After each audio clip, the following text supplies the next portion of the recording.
Hello and welcome to Birmingham Goes Live. I'm Erin. And I'm Catherine, and today, as you can probably tell from the spooktacular decorations, we're taking things Halloween. And as the spooky season descends on us, we'll be taking a look at some of Halloween's traditions. We'll also be able to see what's creeping up at us at the end of October. And finally, we'll be getting utterly petrified as our guests discuss with us about horror films. Yes, it's a crucial part of Halloween. I don't really like horror films, but I will brave it this time. So we've got some pretty special guests here with us tonight. The first is the Bad Film Society, who are going to be discussing some bad films and some quite good films for Halloween. Hello.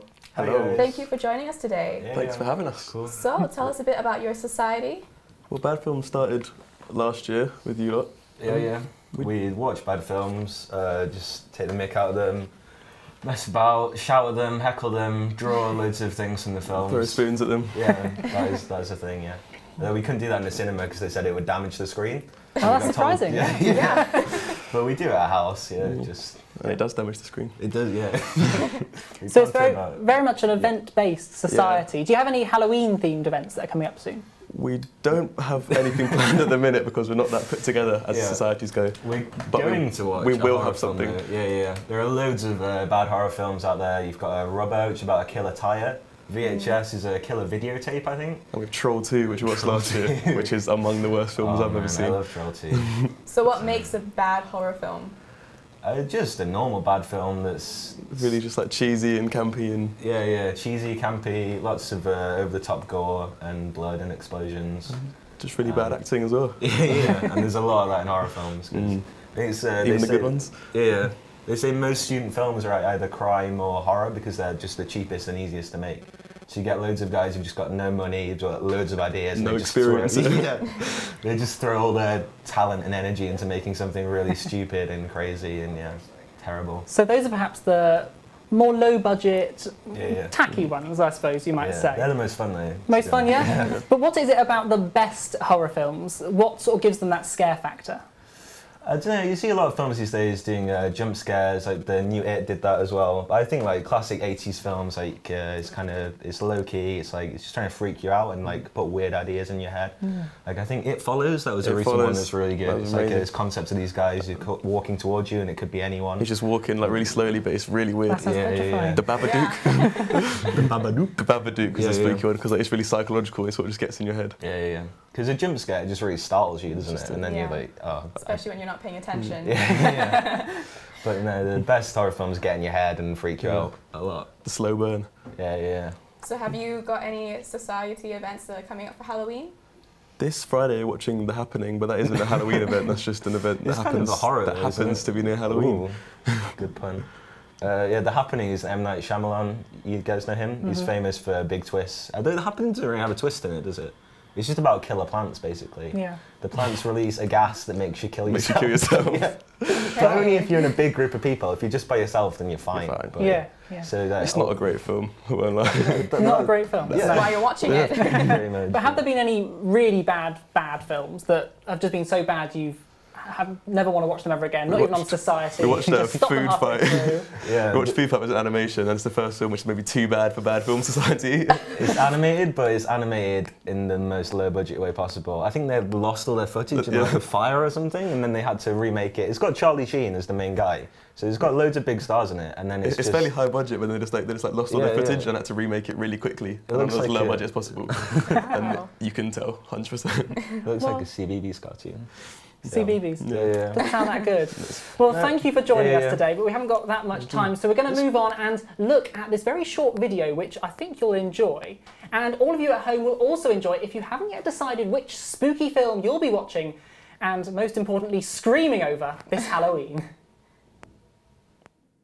So we're just having a discussion about some of the Halloween films that have come out around this time that we've seen a few, heard a bit about, and we're just going to give you our opinions on them. So the first one is It. I haven't seen this one. I tried to watch it. It was too scary. I couldn't do it. But I know that you have seen it. Yes, I was brave enough to actually go and watch it, and it was definitely worthwhile.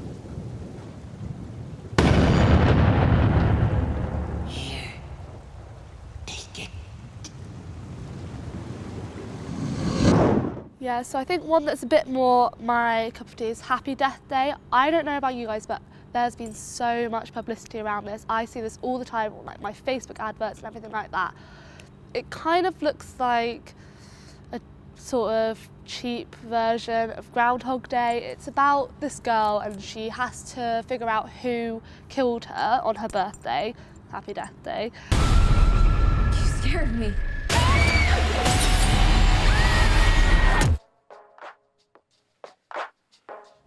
See, for me, that sounds completely boring. I haven't watched it, I won't watch it. It seems pretty typical, like you said, cliche, you know, the typical horror movie, nothing Pretty girl getting killed. So I think I'd actually stay away from it, and I suggest you guys too. And then the next one, we think that you should definitely stay away from this one. It's called The Snowman. I think it got 9% on Rotten Tomatoes, so that's an achievement in itself, but probably not for good reasons. He calls himself the Snowman Killer. He's completely insane. See, on the surface, when I did see The Snowman, like the trailer, I thought this is going to be good. It's going to be a sophisticated storyline. We're going somewhere. We're going away from the cliche rubbish, but the trailer and the reviews, it doesn't look good. It seems a little bit flatlined. And yeah, I think we'll give it a miss too. Yeah, now this one, I'm really excited for this one. It's the new Jigsaw movie, so it's based on all the other Saw films.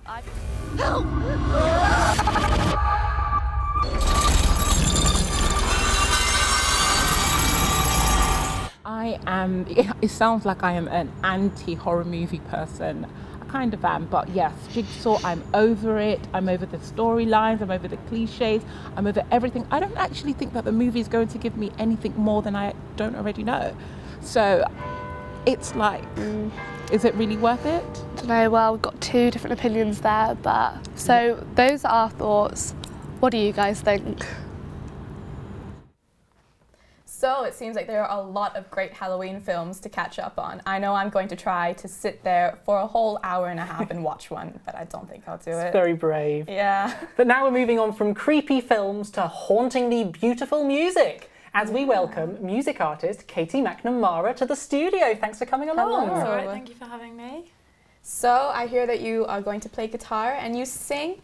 When did this start? I've been playing guitar and singing since I was about, I don't know, 11, 12. Very luckily, my dad is a very good musician. He plays guitar as well. He taught me.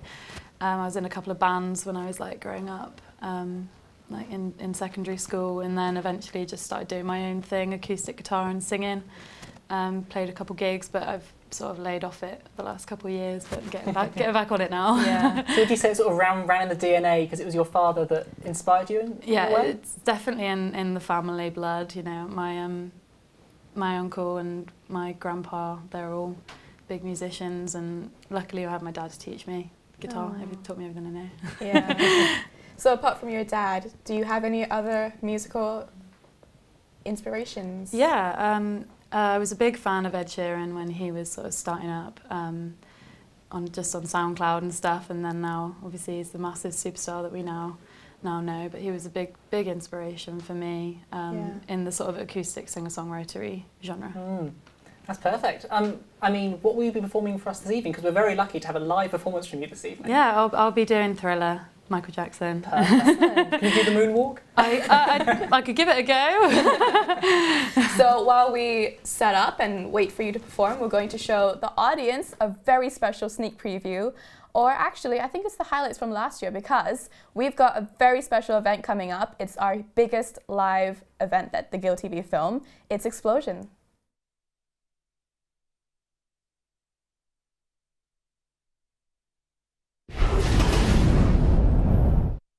Bourke attacking to the right-hand side of the goal. It's snapped back into the shotgun, and it's a swing pass out wide. Tries to dupe for some miss. So the Lions will punt this one from around the 44-yard line. It's a high snap that goes over. That's awful for the Lions, and he's just having to punt it out of bounds. It's not past. The kick is up, and the kick is good. It's here around the 36-yard line. Ball is snapped. It's another run, and this time there is a gap up the middle, and it's a huge gain. Lions going with a no-huddle offense here, trying to quicken the pace, and the snap is fumbled by Sammy Lee Baker. He'll be lucky to avoid contact in the backfield there as he tries to drive to make up as much yardage as he can. Big hit. 2nd and 12 here, and it's a quick pass off. Looking to turn upfield. It's caught by number 6, Harry Brown. And they're going to start with the run. He's able to break a tackle, is Elliot Walters, and exploit that gap at the middle. That's more like what the Lions need.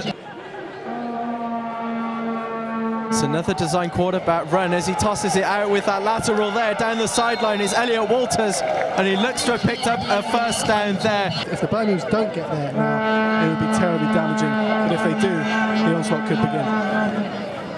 It's another low snap at a crucial time, but Elliot Walters runs up the middle. He's got the first down. Can he get more? He's into the end zone. It's a touchdown signal, and the Lions are finally on the board. It's Elliot Walters. We came to expect this today, and we turned up at the ground this afternoon as they go for the PAT attempt. Clocks are off. And the kick is good. They don't give up the Birmingham Lions football, which speaks to the unity and the enjoyment they have in this programme. As Bath look deep down the field, and it's caught. What a reception that is. Harry Brown, they can't stop him. They absolutely can't, Matt. A brilliant tumbling catch there. It's what we've come to expect from the man today. He's producing time after time. Again, we find ourselves in the 4th quarter, and still as the replay comes in, fantastic. It's 1st and 10 for the Lions. And the handoff once again to Elliot Walters as he cuts to the outside, tries to then bring it upfield. Absolutely, and you imagine a score here. Might well just kill off the Bath Killer Bees' chances of hope. And it's thrown. Sammy Lee Baker throws an interception, and he could run it all the way. He's down to the 30-yard line. And Bath running this back. He's to the 10. And Bath have scored a touchdown. And an interception by Sammy Lee Baker. Defense is coming up again. Straight to the Bath interceptor, who runs virtually the length of the field there. There's another throwback. They got pressure down the middle for Sammy Lee Baker to scramble. He had to throw it away, and then it was picked off by number 23 of Bath, and he ran it all the way back for a touchdown. Referees have confirmed the ruling onto the score. And the kick is good. A couple of opportunities for them. And as we said, 6 takeaways last week against Hertfordshire, and they finally were able to take one against the Lions as Elliot Walters manages to break through the field, and he's forced out all the way to the outside. It's a huge gainer as Birmingham fight back with a big play of their own. Sammy Lee Baker steps back in the pocket. He's got a man open. Is he into the end zone? He's short of the end zone. He's not made it. The Lions bring it on the new personnel to quickly try and kick. Bath have done it! They're out of time! They didn't manage the clock well enough. What an upset here! An explosion in its 10th year. The Birmingham Lions, who'd never been beaten at Barnbrook, never been beaten in an explosion. Bath certainly the underdogs coming into this. They only went 3-8 last season. They've taken on the might of the Birmingham Lions at their own showpiece event and come away with a win that surely will reverberate around British Uniball. Absolutely, it will do, Matt. What a remarkable result here we've witnessed. At the 10th time of asking, the Lions have finally failed to roar. Now, if that has whet your appetite for some Explosion, then join us for some live coverage. That's Guild TV's live coverage of Explosion on the 11th of November. It's going to be spooktacular. But for now, we'd like to welcome Katie back, who will be singing her cover of Thriller by Michael Jackson. We hope that you've enjoyed watching and you have a happy Halloween. I'm Catherine. I'm Erin. Happy Halloween!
Thank you.